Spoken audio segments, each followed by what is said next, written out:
It was Saturday morning and Rebecca, a social worker, had just finished her 12-hour shift in a busy hospital emergency room. It was a typical Friday night, with several gunshot wounds and admissions from 2 motor vehicle accidents due to driving under the influence, one of which resulted in a fatality. Notifying family members of a sudden death is never easy. One patient who really stuck in her mind was a young woman who was raped at a party that her parents forbade her to attend. Rebecca sighed deeply as she pulled out of the hospital parking lot, grateful for her 40-minute commute to process all that she had seen that evening. She knew her daughter, Casey, would be waiting for her, as Saturday mornings always called for waffles with strawberries in their home. Meet Margie. She is a behavioral health counselor who has been working with teenagers for over 30 years in the public school system. She thought she had heard and dealt with just about everything, but nothing compared to the situation she faced last week. One of the boys she had been working with for the past year arrived on campus with a rifle and shot a teacher and several students before he was apprehended by law enforcement. After hearing the news, she sat in her office with her head in her hands, wondering what signs had she missed. He was steadily showing signs of improvement with his grades and in his anger management work group.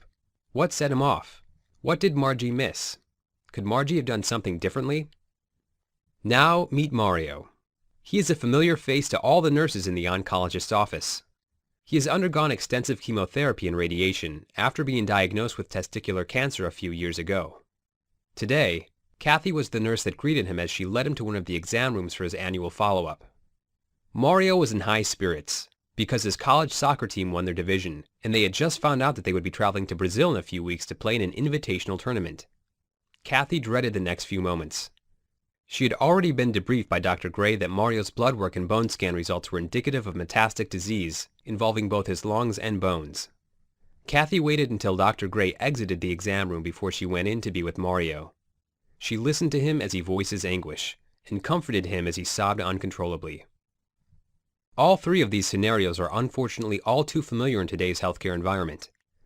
Continuous exposure to these situations does take a tremendous toll on all those involved, including healthcare workers that are on the front lines directly providing care and support.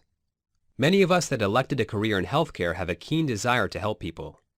Nonetheless, in order to achieve optimum success and fulfillment as a healthcare professional, you must find balance between nurturing yourself and your family along with your patients.